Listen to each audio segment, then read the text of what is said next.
공매에 대해서 우리가 잠깐 얘기하도록 하겠습니다. 여러분들 보면 우리가 경매는 많은 사람들이 알고 계신단 말이죠. 그래서 그런데요, 공매라고 하는 것은 여러 가지 공매가 있어요. 예를 들어서 여러분요, MPL 같은 거 나오는 신탁 공매 같은 것이 있고요. 아마 여러분들이 뭐 시행사나 이런 것이 아니면 신탁 공매 같은 것은 사실 우리가 접근하기가 좀 어려울 수 있죠. 뭐 몇천억, 몇백억 이러니까요. 그렇지 않고 이런 보면 이제 캠코라기에서 한국자산관리공사에 보면요, 각 지방자치단체라든가 이런 데서 이제 공매를 의뢰한 경우가 있죠. 압류 들어와가지고 세금 체납이나 이런 것으로 해가지고 보통은 다 거기에 있는 것을 공매라고 많이 알고 계신 분들이 있죠. 그래서 어떤 분들은 거기에 나와 있는 차라든가 이런 것들을요, 자동차 있죠. 이것을 공매로 사는 분도 상당히 많단 말이죠. 그런데 제가 지금 얘기하는 것은 반값 공매, 소액 공매라고 해서 이제 개인 회생법은 있죠. 개인 그 파산 신청, 파산, 개인 파산이라든가 이런 분들이 내놓는 자산들이 있단 말이죠. 부동산이라든가 건물이라든가 자동차 같은 것들이 있단 말이죠. 이것은 아주 소액이에요. 그래서 많은 사람들이 이걸 잘 몰라요. 우리가 보면 한국자산관리공사 캠코에 들어가가지고 클릭하면은 뭐 5천에 조회수가요 6천에 그렇지만 이런 경우 제가 지금 얘기하는 이 반값 공매 여기에는 거의 뭐 조회수가 50회, 100회 이렇게밖에 안 된단 말이죠. 그 말은 먼저 첫 번째 경쟁률이 아주 낮다는 것이 있는데요. 두 번째 값이 아주 싸요. 그다음에 여기 물건들은 어떤 물건들이냐? 예를 들어서 1회차가 빨리 끝나. 우리가 경매 같은 경우는 좀 시간이 오래 걸리잖아요. 그런데 공매는 거의 한 달 이내에 끝납니다. 그래서 1회차가 만약에 5천이다. 그러면 2회차는 얼마죠? 4천이죠. 3회차는요 갑자기 2,500으로 뚝 떨어져. 그러면 4회차는요 1,800. 그다음에 5회차 같은 경우는 뭐 500 이렇게 된단 말이죠. 그러니까 이 100만 원, 200만 원, 300만 원짜리도 많아요. 그런데 그런 물건들이 소용이 없는 것이냐? 물론 그다지 그렇게 투자 가치가 없는 경우도 있죠. 하지만 여기에는 이제 부동산 학을 전공하신 교수님이 있어요. 박대웅 교수라고. 그다음에 부동산 공법에 대한 권리 분석을 하는 교수가 있단 말이죠. 그분이 이제 이동희 교수라고 있고요. 그다음에 저는 이제 사법적인 것, 예를 들어서 뭐 권리 분석이죠. 뭐 거기에 만약에 압류나 가압류가 있느냐 없느냐, 저당권이 있느냐 없느냐, 그다음에 이렇게 공매 계약, 용역 계약서 이런 것을 작성한단 말이죠. 그래서 이 세 사람이 팀을 이루어 가지고 이 반값, 그러니까 너무 많은 돈을 투자해 가지고 잘못하면은 부동산에 돈이 묶이게 되잖아요. 그럼 묶이게 되는 것을 방지하고요. 또 이런 것들을 우리가 이제 전원생활이라든가 이런 것을 누릴 수 있고, 그다음에 어떤 물건들을 보면은 실질적으로 돈은 1,000만 원도 안 되는데 나중에 이것이 어떤 것이다. 이것을 없으면 여기에 재개발이 안 돼요. 그랬을 때 여기에서 큰 돈을 벌 수 있는 그런 물건들이 많단 말이죠. 그런데 이것의 가장 큰 단점은 뭐냐면 가격은 싼 대신에 정보가 없어요. 그냥 정보가 없으니까 어때요? 투자 가치가 있는지, 공법적으로 이것이 어떤 문제인지, 사법적으로 어떤 문제인지 이걸 알 수가 없단 말이죠. 다른 경매 사이트는 이런 것들이 잘 분석이 돼 있잖아요. 그런데 여기는 그런 분석들이 잘 되어 있지 않다. 그렇기 때문에 이제 이런 것들을 어떻게 하고 있다? 저희가 이제 이런 것을 하나하나를 봐가지고 뭐를 하냐면 그것을 분석을 한단 말이죠. 먼저 이제 부동산 이제 공매가 나오면 어떤 형태로 나오는가 그걸 먼저 한번 보잔 말이죠. 지금 여기 이제 실제를 가지고 보는 거예요. 경기도 안성시 보교면 이전리 산 62-1번지에 있는 것이에요. 알겠죠? 여기요. 이마 면적이 이렇게 나와 있죠. 면적이 나와 있고요. 지목은 임야다 이렇게 나와 있어요. 여기서 보면 1회, 2회, 3회차를 한번 보세요. 물론 이거 5회차까지 있는데 그건 줄였단 말이죠. 그럼 여기 1회차는 보면 6천만 원에 시작을 해요. 그런데 이거 10월 4일이죠. 그러면 바로 그 다음 주 11월 11일, 10월 18일 일주일 상간으로 바로바로 그냥 공매는 진행이 돼요. 그러니까 짧은 시간 안에 진행이 돼요. 그럼 여기에 있는 공매는 파산 신청을 한 사람들의 회생법원에서 실시한 거기 때문에 파산 관제인이라고 하는 사람들이 있어요. 그 파산 관제인은 법무사라든가 주로 변호사라든가, 그리고 여기에는 내가 현장에 가지 않아요. 보통 우편으로 접수를 해요. 그래서 내가 지금 서류가 올바른지 아닌지 이걸 모르잖아요. 그래서 그런 것들을 다 어떻게 한다? 여기 용역계약서를 작성한 여기에서 모든 것을 다 해결해 주는 거예요. 아시겠죠? 그렇기 때문에 이런 것들이 약간 시간이 짧은 기간 안에 이루어지고 여기 6천, 5천, 4천 이런 식으로. 알겠죠? 그 다음에 여기서 만약에 4회차, 5회차가 가죠. 그럼 갑자기요 1,000만 원 뚝 떨어져. 알겠죠? 그래서 이런 것들이 그러면 어떻게 해서 이것을 우리가 이제 분석을 하고 할 것인가. 그리고 공매 여기 이제 좀 어려운 것이 입찰서 이렇게 제출 시한이라고 하는 것이 있단 말이죠. 그러면 이제 이때 이제 이것만 가지고 이제 설명을 하면은 경매하고 달라요. 이것만 가지고 설명을 하면 하나하나가 약간 다른데 여기에서 얘기하는 것은 전체적인 거 어디에서 실시되는 우리나라 전국 어느 법원에서 실시되는 공매일지라도 공통적인 것을 제가 묶어놓은 것이에요. 이 범위를 벗어나지 못하니까. 그래서 여기서 보면은 예를 들어서 입찰을 원하는 사람들은 어떻게 해야 되냐. 지금 여기는 지금 뭐냐면 여기는요 예를 들어서 뭐 박대은 교수가 있다. 그럼 이런 박덕영 교수가 여기 이것을 뭘 한다? 이제 대행을 한단 말이죠. 왜냐하면 여러분들이 다른 경매와 달라서 이 공매라고 하는 것은 보통 우편 접수이기 때문에 내가 어떻게 서류를 작성하는지, 이 부동산을, 이 토지를 어떻게 분석을 해야 되는지 이런 것을 알 수가 없잖아요. 그렇기 때문에 이런 것들을 이제 대행을 해준단 말이에요. 여기에서요. 그래서 용역계약서라고 하는 것이죠. 알겠죠? 그래서 여기서 이제 그러면 만약에 예를 들어서 여기가 10월 18일까지다. 그러면 어떻게 하냐? 그러면 10월 18일까지면 10월 18일이 되기 전에 10월 15일까지 필요한 서류를 이쪽으로 보내달라는 거죠. 이렇게 서류를 보내주면은 그 서류를 작성을 해가지고 여기 이제 대표인 박대영 교수가 이걸 그래서 대신 접수를 해주고 필요한 수수료는 받고 실비는 받고 이렇게 서류 접수를 해가지고 여러분들이 쉽게 입찰을 받을 수 있도록 이렇게 하는 것이죠. 그 다음에 또 여기 이제 보면은 입찰 준비 서류라고 하는 것이 있어요. 대부분 다 공통이에요. 대부분. 거기 보면 입찰서가 있어요. 그러니까 별지 양식이 다 있으니까 다 다운을 받으셔야 돼요.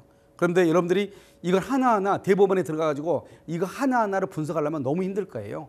그렇기 때문에 여러분 보시면 입찰서 있고 인감증명서 있고 주민등록 등본이나 또는 등본을 요하는 데가 있고 초본을 또 요하는 데가 있어요. 그 다음에 여기서 보시면 대리인의 경우, 대리 입찰이죠. 대리인의 경우는 위임장이 있어야 돼요. 그 다음에 여기 입찰 보증금은 이게 좀 웃기죠. 우리가 경매의 경우는 반드시 10%를 뭐죠? 보증금으로 집어넣어야 되잖아요. 그런데 공매의 경우는 보증금 10%를 요구하는 데가 있고 요구하지 않는 데가 있어. 왜냐? 봐봐. 여기서 만약에 이제 내가 지금 누가 한다고 했죠? 이 공매는요. 지금 여기 공매는 파산 관제인이 한단 말이죠. 그냥 변호사나 법무사가 한단 말이죠. 그런데 만약에 이 물건이 있는데 예를 들어서 A하고 B하고 세 사람이 지금 여기에 입찰을 했어. 이게 6천이에요. 그러면은 600만 원씩 이렇게 해요. 600만 원씩 이렇게 보증금을 다 입금을 시켜야 될 거 아니에요. 그런데 이 중에서 A라는 사람이 최고가 입찰 낙찰 이용해서 낙찰을 받았어. 그럼 B하고 C는 다시 이거를 반환해 줘야 되잖아요. 그러니까 변호사라든가 법무사가 귀찮은 거예요. 그러니까 어떻게 하냐? 아예 보증금을 받지 않는, 입찰 보증금을 받지 않는 경우가 많아요. 그래가지고 어떻게 하냐? 입찰 보증금은 필요가 없다. 그러면 너가 만약에 최고가 매수인으로 낙찰자로서 선정이 되면은 그때 며칠 이내에 거기서 지정을 해. 며칠 이내에 10%의 입찰 보증금하고 그다음에 계약금 얼마를 집어넣어라. 그래서 이제 둘이 또 계약서를 써. 계약서 쓰고 잔금은 언제까지 집어넣어라. 이렇게 한단 말이죠. 그 잔금을 집어넣으면은 이제 회생법원에 허가가 있으면은 그다음에 이제 등기를 할 수 있게 돼. 그럼 등기는 어떻게 한다? 내가 하는 거죠. 내가 하는데 여기요 대행하는 데서 다 등기할 때 법무사까지 다 소개를 다 한단 말이죠. 그래 그건 문제가 안 되는데 제가 지금 얘기하는 것은 우리가 일반적인 경매의 경우에는 뭐가 있다는 것이다.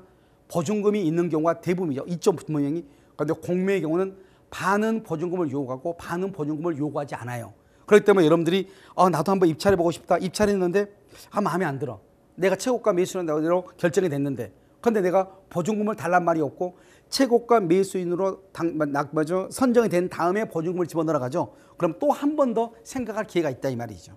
알겠죠? 이것이 다른 일반적인 경매나 또는 뭐 신탁 공매나 그다음에 캠코에서 하는 공매나 이런 것과 약간의 차이점이 있는 것이다. 이것을 지금 얘기하는 것이고요. 그다음에 본인의 인감도장 이런 것을 다 요구하는 것이 있고 요구하지 않는 경우가 있어요. 그러니까 기본 서류는 이거다 이 말이죠. 그런데 공매는 우리가 이제 경매하고 다르게 지금 대부분 공매는 입찰하는 방법이라는 낙찰자 방법이 약간 특이해요. 원칙은 뭐냐면 일반 경쟁 입찰로 해요. 원칙은 일반 경쟁 입찰. 그래서 누구나 할 수 있다 이 말이죠. 그다음에 수의 계약이 하는 경우가 있어. 언제예요? 만약에 이것이 낙찰이 안 됐을 때는 수의 계약으로 가는 거예요. 그런데 수의 계약을 하는지 안 하는지는 어떻게 하느냐? 공지가 안 돼. 그걸 알 수가 없죠. 그러니까 어떻게 한다? 만약에 이렇게 예를 들어서 공매가 딱 나오죠. 그럼 여기 보면 파산 관제인 누구 전화번호 쭉 나온단 말이죠. 여기에다 계속 전화를 해야 돼요. 혹시 이거 낙찰됐냐 안 됐냐. 알겠죠? 그래서 낙찰 안 됐다. 그러면 수의 계약 하느냐? 한다. 그럼 언제 가면 됐느냐? 언제까지 와라. 그러면 이때 변호사 사무실로 거기까지 또 찾아가야 돼. 그 사무실에 가가지고 이제 수의 계약을 할 수가 있는 것이에요. 그러니까 이런 절차가 약간 번거로워요. 알겠죠? 그 다음에 이제 보면은 여기 전자입찰이냐? 보통 전자입찰 하지 않고요. 여기는 보통 다 거의 대부분이 95%가 무슨 입찰이냐? 그것은 우편 접수예요. 그 다음에 약 한 5% 정도가 뭐냐면 여기가 방문 접수가 가능하다 이렇게 돼 있단 말이죠.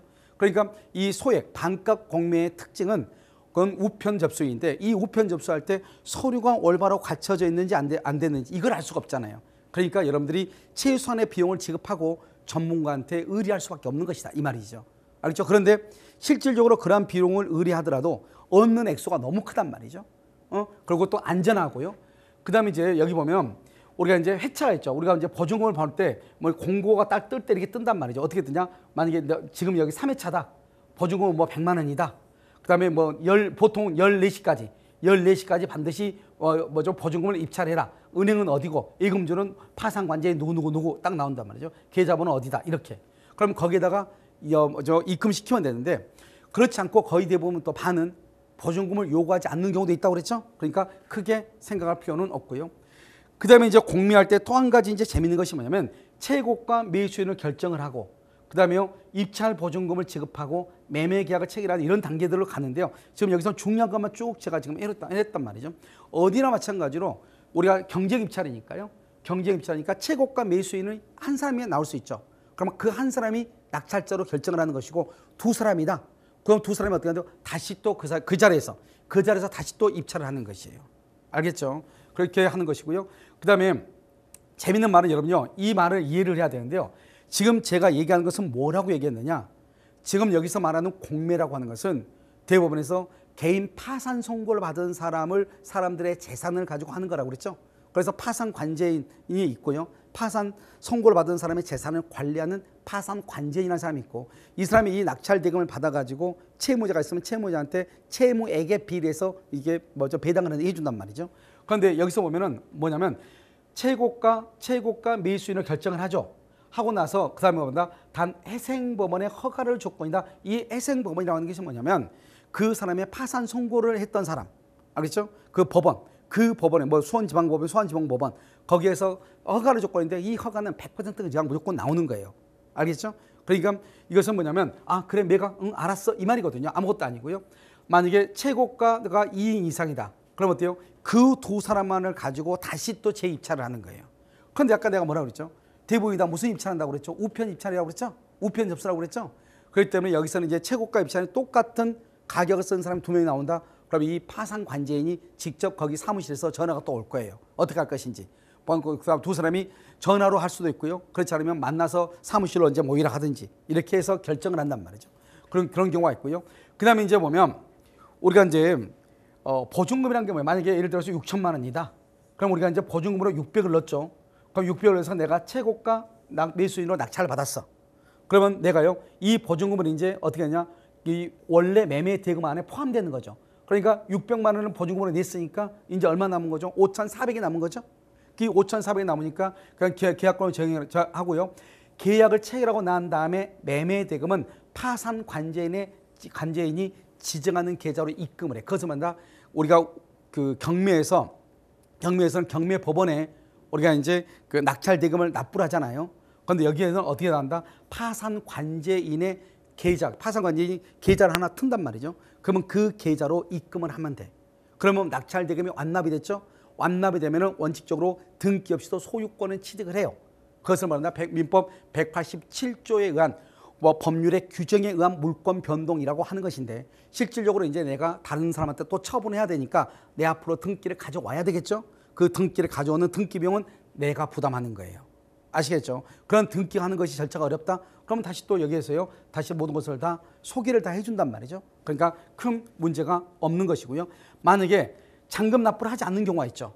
보증금은 냈는데 600만 원, 잔금을 납부하지 않아? 그러면 본 계약이 체결되지 않았죠. 그러면은 보증금만 몰취하는 거예요. 보증금만. 알겠죠? 그래서 그것은 파산재단에 귀속이 되는 것이에요. 그래서 이런 것들이 이제 뭐냐면 우리가 가장 이제 기본적인 것이 뭐냐면 우리가 이런 부동산이 공매가 나왔을 때 그러니까 돈이 얼마 안 되죠. 이것을 반값 공매라고 하는 것이 대부분 나중에 낙찰될 때 실제 감정평가 비용의 반 이하로 다 낙찰이 된단 말이죠. 그래서 이것을 뭐라고 한다? 반값 공매다 이렇게 얘기를 하는 것이에요. 그러면 여기서 이제 우리가 다시 한번 보시면 이제 유의사항 같은 것들이 있어요. 이 유의사항은 여러분들이 하나하나를 각각 케이스 바이 케이스로 다 따로 봐야 돼요. 그러니까 어떤 경우는 어떤 공매 물건이 딱 나오잖아요. 그러면 이 공매는 어떤 정보가 없다고 그랬죠. 정보가 없는 대신에 하나의 그 공매 과정의 절차만 복잡하게 써놨어요. 그러니까 이 사람들이 자기가 책임지지 않기 위해서 그러니까 모든 것은 다 뭐냐면 우리 파산관제인은 권리 분석에 대해서 책임지지 않습니다. 파산관제인은 뭐 이게 여기에 어떤 토지나 건물에 예를 들어서 남아있는 살아남아있는 뭐 전세권이라든가 임차권이 있잖아요. 그걸 우리 책임지지 않습니다. 그다음에 등기 책임지지 않습니다. 뭐 다 이런 것들이에요. 유의사항이라고 하는 것은 우리는 책임이 없고 모든 것은 낙찰자 당신이 알아서 하세요. 이 말이거든요. 그러면 이것을 할 때는 어떻게 해야 돼요? 그러니까 이걸 잘 모르니까 여러분들이 그냥 적은 비용으로 그냥 의뢰하면 된다. 이것을 지금 얘기하는 것이고요. 그다음에 이제 방금 우리가 앞에서는 뭐냐면 그 안성 토지는 딱 그렇게 주소만 딱 나와 있어요. 그런데 이제 이 반값 부동산 연구소에서 이것을 어떻게 하는 것이냐? 이것을 이렇게 분석을 딱 해주는 거예요. 분석을. 그래서 이제 부동산 공법을 연구하는 이제 이동희 교수라고 하는 분이 있는데 그분이 이것을 하나하나 다 분석해서 다시 이제 입찰자들한테 이것을 입찰을 원하는 분한테 이것을 이제 준단 말이죠. 그래서 이때 봤을 때 이 산 62-1번지하고 62-3번지는 어떻게 되느냐? 전체 토지는 1,500평 정도 되는데요. 여기서 나오는 그 뭐죠? 그 평수는 얼마냐? 250평 정도가 나왔다 이 말이고 이것은 보전 관리 지역이고요. 그다음에 경부 고속도로에 접해 있다 이 말이죠. 그다음에 여기 62-3번지, 62-3번지 여기는 속해 있다. 그 경부고속도로에 속해 있다. 이것을 지금 얘기하고 접한다는 말이 뭐하고 속한다는 말이 무엇이냐. 이제 이런 것들이 이제 제가 잠깐 설명을 해놓은 것이고요. 이렇게 분석을 해주고 여기 이제 물건 분석 이게 가장 중요하죠. 이게 이제 핵심이죠. 공법적인 핵심. 특히 토지의 경우는 이것이 어떻게 될 것인가 하는 것이 아주 중요하단 말이죠. 투자 가치가 정말 있는지. 그것은 우리의 일반 개인이 이것을 분석하기는 힘든데 여기 보면 제2 경부고속도로에 접해 있고요. 직선거리 8km 안에 8km에 뭐가 있냐? 하이닉스 반도체 산업단지가 있다 이 말이죠. 너무너무 중요하죠. 요즘 지금요, 여러분 용인 같은 데 보면 용인 안성 지금 뭐죠? 그 반도체 단지가 반도체 그 산업단지 엄청나죠? 거기에 8km면 여러분요, 실제로 자동차로는 뭐 한 5분 거리, 5분에서 10분 거리 안에 들어가는 거잖아요. 그다음에 창고 용지나 공장 부지로 충분히 이용을 할 수 있다 이 말이죠. 그럼 이런 지분인데 어떻게 그래? 간단하죠. 공유 지분이니까 분할을 청구하면 되는 거죠. 알겠죠? 그래서 여기요. 그러면 여기는 지금 평당 얼마 여기 주변 시세가 2에서 30만 원 정도가 밖에 안 되는데 이것을 만약에 분할해서 만약에 여기서 공장 부지나 창고 용지로 한다고 한다면 아마 여기에서요 거의 2배에서 3배 정도는 뛸 수 있는 그러한 지역이다. 이런 것을 지금 여기서 분석을 해놓고 있고요. 그다음에 또 여기서 중요한 것은 또 2번이죠. 여기 옆에 있는 데가 고3 저수지가 있고요. 수변 개발 사업을 하고 있고요. 친환경 복합 건강 휴양단지라고 하는 테마를 가지고 지금 여기요. 지금 여기 안성이 이때 있잖아요. 여기 지금 여기 고3 저수지 있는 데 있죠. 여기에서 복합 건강 휴양단지 이걸 지금 추진 중에 있단 말이죠. 그러니까 만약에요. 여기 이 토지를 여러분들이 만약에 예를 들어서 경락을 받았다. 입찰을 받았다. 그렇다 한다면 앞으로 이것은 재산 가치로서 투자 가치가 적은 투자를 가지고 큰 돈을 벌 수 있는 아주 좋은 자리다 이 말이고요. 그다음에 또 한 가지 여기 저수지 주변에요. 숙박지구, 그다음에 건강 휴양지구, 자연 체험지구 등 3개 지구로 나누어서 이것을 친환경적이고 그다음에 지역 개발에 기여할 수 있는 사업을 추진하고 있다. 그러면 지역 개발에 뭐죠? 여기 보면 지역 개발에 기여한다고 하는 것은 우리가 다 뭐예요? 거기서 먹고 마시고 놀고 할 수 있는 이런 우리가 이런 어떤 그 놀이 또는 테마 이런 것을 얘기하는 것이잖아요. 이런 것을 여기에서 하고 있기 때문에 이것들이 만약에 여러분들이 이 대지를 만약 이 임야를 여러분들이 낙찰을 받았다. 그렇다 한다면 앞으로 이것을 여러분들이 어떻게 활용할 것인가 하는 것은 너무나 폭이 아주 넓어지는 것이죠. 알겠죠? 그래서 여러분들이 이 땅을 가지고 있으면 여러분들의 어떤 가치를 충분히 더 크게 받을 수 있다. 이렇게 보는 것이고요. 그 다음에 이제 여러분들이 이제 보면은 이것은 내가 뭐냐면 제가 처음에 강의를 할 때 뭘 얘기했냐. 뭐든지 계약서 쓰는 것이 정말 중요한 거예요. 여러분들이 매매 계약서라든가 그 다음에 예를 들어서 뭐 건설 제가 지금까지 썼던 뭐 계약서라든가 이런 뭐 투자 약정서라는 것이 수백 장이 되지만 이런 계약서를 쓰는 방법 우리가 여러분 생각을 한번 해보세요. 수억 원, 수십억에 되는 그 부동산의 물건을 사고 팔면서 딱 한 장으로 계약서를 쓴다. 그럼 문제가 있는 거잖아요. 그럼 여러분 어떻게 해야 되는 거예요? 이 한 장으로 쓰는 것이 아니고 우리가 계약서는 항상 기준이 뭐냐? 기준이 만약에 내가 갑이에요. 상대방이 을이에요. 그러면 내가 쓰면은 내가 만약에 매도인이다. 매도인. 그러면 이 계약서를 쓸 때는 매도인에게 유리하게 작성하는 거야. 나한테 계약서를 만들어 오래. 그럼 나한테 유리하게 쓰는 거죠. 내가 만약에 매수인이다. 매수인. 그럼 어떻게 해요? 계약서를 작성할 때 나한테 유리하게 계약서를 만드는 것이죠. 그런데 어떤 사람들은 계약서를 쓰면은 특약사항에다가 아무렇게나 다 집어넣어. 뭐든지. 나한테 유리한지 불리한지도 모르고 누가 어디 인터넷에 있는 거 다 끄집어내서 다 집어넣어. 나중에 그것 때문에 그것이 족쇄가 돼가지고 내가 소송에서 피해를 보는 경우가 있단 말이죠. 이런 계약서는 그렇게 쓰는 것이 아니고 항상 계약서의 중심은 나는 거예요. 나를 중심으로 해서 되도록이면 내가 손해를 보지 않게끔 계약서를 작성하는 것. 이걸 우리는 계약서 작성의 스킬이라고 하는 거예요. 알겠죠? 그렇기 때문에 항상 누군가 계약서를 가져와도 그 계약서가 나하고의 관계에서 어떻게 될 것인가. 항상 이렇게 봐야지 계약서 잘 썼네. 이건 절대로 안 되는 거예요. 왜? 항상 계약서는 법정 소송의 다툼이 될 수 있는 소지를 언제나 가지고 있기 때문에 그렇단 말이죠. 그렇기 때문에 여러분들이요, 지금부터 이제 뭐를 보는 것이냐. 여기 그 계약서를 작성하는 방법, 이것을 한번 보시면 여기요, 입찰목은 해가지고 이제 먼저 다 했죠. 여기 공매 컨설팅이가 쭉 보면 계약 내용, 목적은 항상 목적은 쓰는 거죠. 목적을 쓸 때는 간단해요. 의뢰인 갑이, 그다음에 용역인 을에게 이 토지를 자기한테 입찰 받아달라고 의뢰한다. 이것을 이제 이걸 제1조 목적이라고 하는 것이에요. 이건 제가 다 만든 것이에요. 그다음에 여기 이제 의사표시 방법, 이걸 해야 돼. 왜? 예전과 다르게 예전에는 거의 대부분 계약은 서면으로 했지만 요즘은 카톡이라든가 그다음에 녹음도 맞아, 녹음이라든가 문자라든가 이런 것도 많이 한단 말이죠. 그렇기 때문에 의사표시를 어디까지 의사표시를 인정할 것인가, 서면의 작성만 인정할 것인가, 그렇지 않고 우리가 문자라든가 카톡이라든가 전화 내용이라든가 이것도 다 내용으로 인정할 것인가. 그래서 이것을 가지고 이제 뭐를 하냐면 여기 전자적 표시 방법이다 하는 것이 있단 말이죠. 그래서 이 전자적 표시 방법은 상대방 휴대전화나 문자라든가 카카오톡이라든가 이메일이라든가 이런 것도 우리가 하나의 의사표시로 인정을 하자. 이것을 딱 박아놓는 거죠. 그러고 나서 여러분들 그래서 이제 할 때는 그럼 어떻게 해야 돼요? 한번 우리가 딱 계약이 되잖아요. 그러면 상대방과 얘기할 때 전화 내용이라든가 문자라든가 카톡이라든가 이메일을 할 때 항상 조심해야 돼. 항상 어디를 생각하면 상상해야 되냐? 최악의 경우를 생각을 하고 내가 이 문자로 인해서 내가 어떤 해를 입을 수 있는 것인지 이걸 항상 생각을 하면서 작성을 하고 문자를 보내고 메일을 보내고 카톡을 보내야 되는 것이에요. 그렇지 않고 자기 멋대로 그냥 화난다고 막 문자를 보내버리잖아요. 그럼 나중에 그것이 족쇄가 된다 이 말이죠. 그러니까 항상 조심해야 돼. 모든 계약에 있어서 중심은 뭐냐? 난데 나는 뭐냐? 최악의 경우에 피해를 입지 않아야 된다. 이게 모든 계약서를 쓰는 것의 기본이에요. 아시겠죠? 그 다음에 이제 용역은 뭐를 할 것인가? 이걸 이제 보는 거죠. 그럼 용역은요, 그때 달라. 근데 여기는 이제 공매에 관한 것이기 때문에 여기서 뭐냐면 의뢰 대상 물건에 대한 서류상의 조서라든가 용도 분석. 용도 분석은 뭐다? 공법의 이동희 교수가 하는 것이고, 그다음에 권리 분석, 이것은 제가 하는 것이고, 가격이라든가 경제적 가치 분석, 이것은 부동산학 개론을 하는 그 교수님이 한단 말이죠. 그래서 투자 가치, 투자라든가 그다음에 경제적 가치라든가 이런 것을 분석을 하죠. 그런데 이렇게 분석을 하다 보면 필요한 비용이 발생할 수도 있잖아요. 그럼 이런 비용은 원칙적으로 실비를 내야 되는 거죠. 그건 뭐 당연한 것이고요. 그다음에 이제 용역 기간이라고 하는 것이 있단 말이죠. 용역은 언제부터인가? 계약서를 작성할 때부터. 그다음 언제까지요? 당연히 그것은요, 계약서를 작성하고 나서 그다음에 입찰이 끝날 때까지죠. 그다음에 이제 용역 수수료를 얼마나 줄 것인가? 이것은 뭐 다 합의로 정하는 것이니까 아무 문제가 안 되고요. 그다음에 이제 보고서를 어떻게 제출할 것인가? 보고서 제출. 그럼 보고서를 요구하면 요구한 대로 문자나 카톡으로 주면 되는 거잖아요. 그다음에 이제 갑이라는 사람은 그러면 어떻게 할 것인가? 여기서 이제 갑이 가장 중요한 것은 뭐냐면 우리가 물건을 다 분석해 줬는데 자기가 다른 사람하고 가서 계약을 해. 그러면 안 되잖아요. 그때 가장 중요한 게 그거예요. 갑은 그때 손해를 배상해야 된다. 그래서 갑의 의무는 그런 의무를 줬고요. 그다음에 이제 을의 의무는 어떻게 할 것인가? 을은 기본적인 정보를 이제 전달한다. 이런 것이죠.